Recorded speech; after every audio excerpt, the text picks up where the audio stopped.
Bonjour à tous, alors le thème d'aujourd'hui est temps et conscience. Alors tout à l'heure nous discutions avec Serge, je lui expliquais qu'en fait j'ai remarqué que mes journées passent de plus en plus vite. J'ai l'impression qu'elles ne font pas 24 heures, que tout se passe très très vite, que les années passent vite. J'ai d'ailleurs ma collègue qui m'a dit dernièrement « Oh là là, on va déjà être au mois d'octobre ». Et c'est vrai que j'ai remarqué ça depuis quelques années, que les années défilent à une allure où on s'en rend même plus compte. Donc du coup, on en a discuté avec Serge et il m'a expliqué de manière assez intéressante ce phénomène.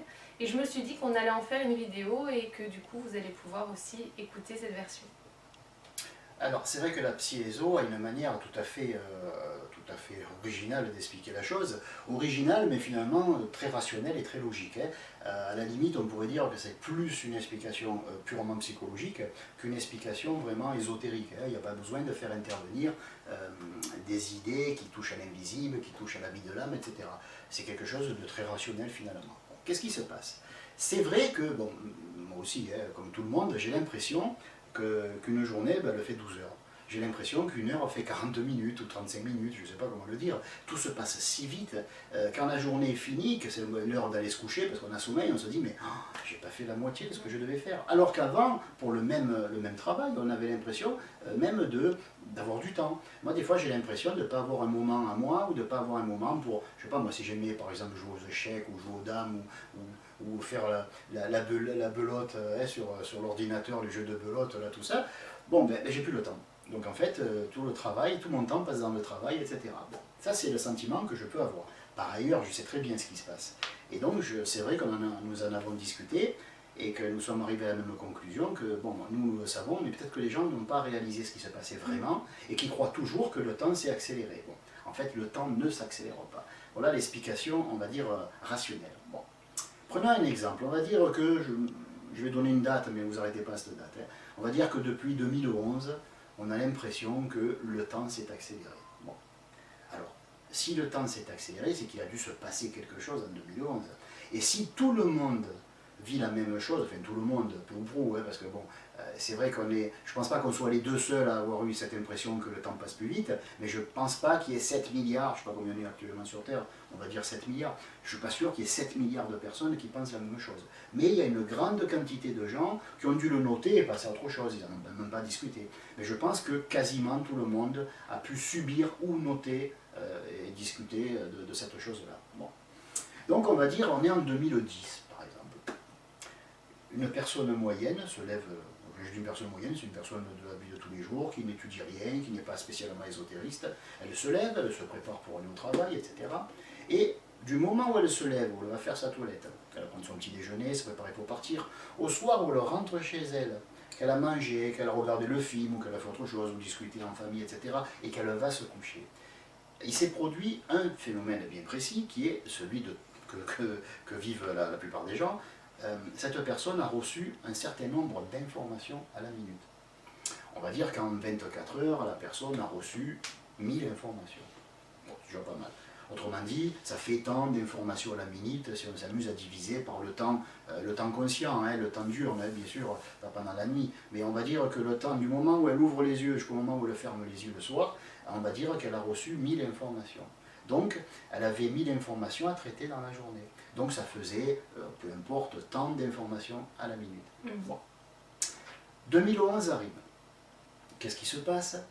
On en fera l'objet d'une autre vidéo, parce qu'évidemment, il s'est passé quelque chose. Mais ça rentre dans le pur ésotérisme, on ne va pas mélanger les deux.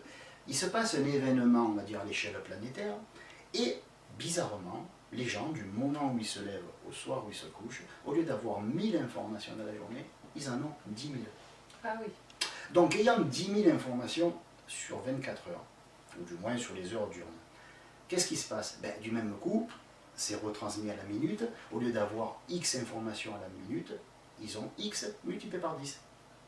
Ce qui fait qu'ayant beaucoup plus d'informations à traiter à la minute, ayant même trop d'informations à traiter à la minute, ils n'arrivent pas à traiter toutes ces informations dans une minute ou dans une journée. Bon.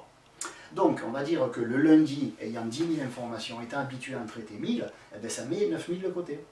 On va dire que la personne est douée, elle n'était pas à plein régime, on va dire qu'elle est, je vais être gentil, elle en traite 5000. Et ça y fait 5000 qu'elle n'a pas traité. Le lendemain, elle n'a pas 10 000 informations, elle en a 15 000. Eh oui, le subconscient, il a mis de côté, puis il y reverse ça ou la nuit, ou le jour, mais de toute façon, il va y reposer. C'est comme si on disait, un ami nous appelle, qui dit, tu penses que demain, tu dois faire ça? Bon, ben c'est sûr qu'il y a des chances que 5 minutes avant, s'il pense qu'on est distrait, il va nous appeler pour dire, tu te rappelles qu'on a 5 minutes, on a rendez-vous? Oh là là, merde, c'est vrai. Eh oui, mais je te rappelle l'esprit parce que je savais que tu avais oublié. Bon. Donc, on n'aura pas 10 000 le lendemain, le mardi, mais on aura 15 000. D'accord. Donc, qu'est-ce qu'on va faire? On va en traiter 5. Eh oui, mais on a 10 000 de retard. Et mercredi, on va traiter 20 000 informations. Et à un moment donné, on va se rendre compte qu'on ne peut plus suivre. Qu'est-ce qu'on fait? On va, c'est automatique, hein, c'est pas nous qui le faisons, c'est le subconscient qui en déduit, par association dédiée et par déduction, hein, il déduit qu'on n'arrive pas à suivre. Qu'est-ce qu'il fait? Il dit, allez, 1500, 2000 par jour, c'est son maximum. Tout ce qui vient, je le mets de côté, et hop, je lui filtre tout ce qu'il ne peut pas traiter, et je lui donne entre 1500 et 2000 informations par jour. Et ça fera tant à la minute, c'est une petite accélération. Mais comme il le fait, et qu'il est obligé de nous en informer, on a conscience que les informations que nous recevons, il y en a tellement qu'on n'a pas le temps, écoutez bien, on n'a pas le temps à la minute ou à la journée de tout traiter. Donc on a le sentiment d'urgence, on a le sentiment d'avoir pas fait quelque chose. Il y a des gens, des fois, ils partent de chez eux, ils disent ah, qu'est-ce que j'ai oublié? J'ai fermé le gaz, j'ai coupé, je sais pas moi, j'ai débranché la télé si jamais il y a un orage parce que je pars quelques jours. Est-ce que j'ai éteint l'électricité? Oui, on rentre, on regarde si on a tout éteint, etc. Pourquoi ce sentiment d'inquiétude? Pourquoi ce sentiment qu'on a oublié quelque chose ou qu'on n'a pas eu le temps de faire quelque chose? Bon, mais tout simplement parce que le nombre d'informations qu'un être humain reçoit à la minute a été multiplié par 10.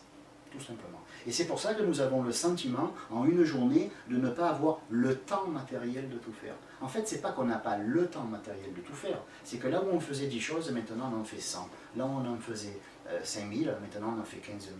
Donc on n'y arrive plus. On n'a plus le temps de faire. Et pourtant, on est conscient qu'on a reçu tant d'informations. Mais on est aussi conscient qu'on n'a pas pu en traiter la moitié. Et donc cette prise de conscience qui est en arrière-plan, hein, ce n'est pas une conscience objective, c'est vraiment une conscience, on va dire, plus ou moins subconsciente. Nous sommes conscients que dans une journée, nous n'avons pas réussi à tout faire, et c'est pour ça que nous avons ce sentiment d'urgence, et il en découle ce qu'on appelle le stress.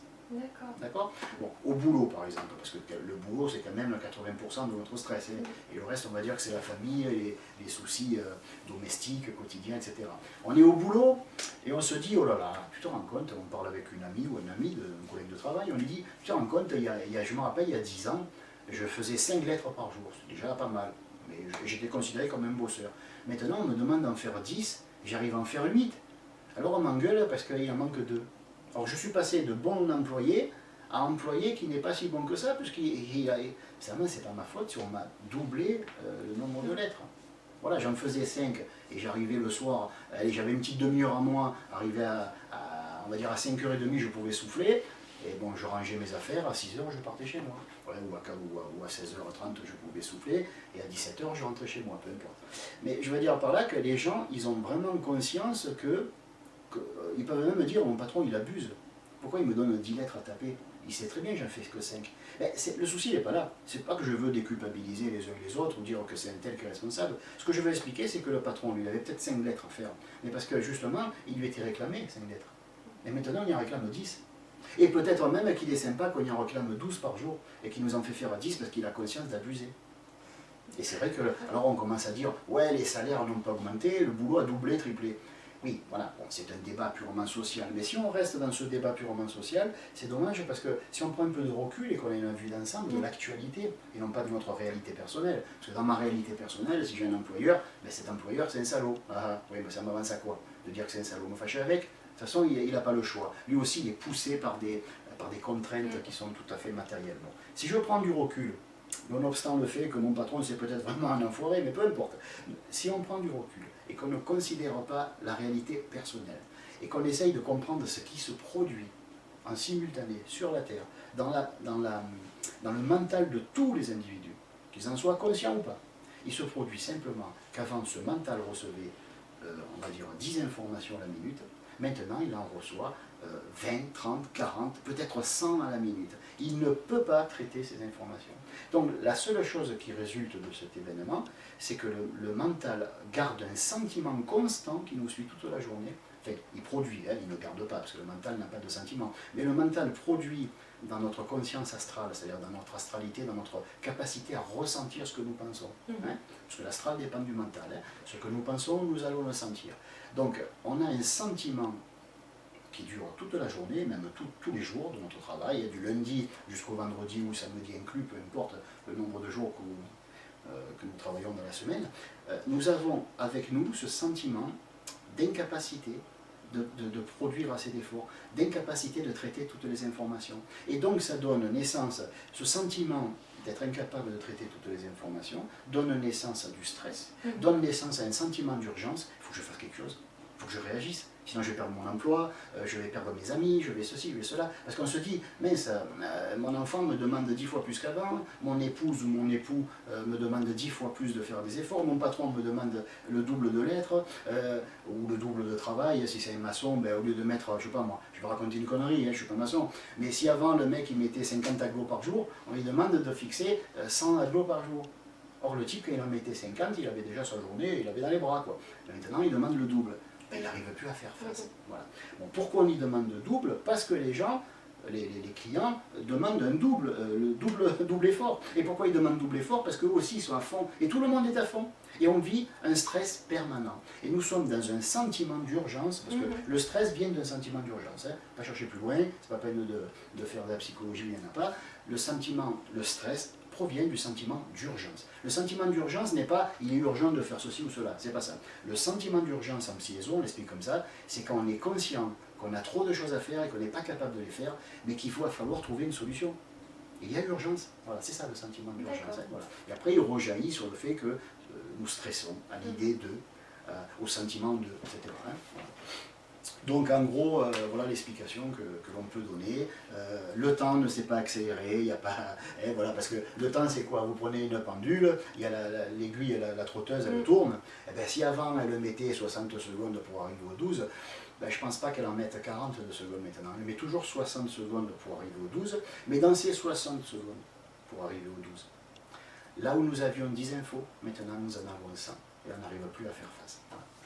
Alors si vous avez aussi des questions sur le sujet, n'hésitez pas à les envoyer à l'adresse qui s'affiche en bas de l'écran. Merci, à bientôt.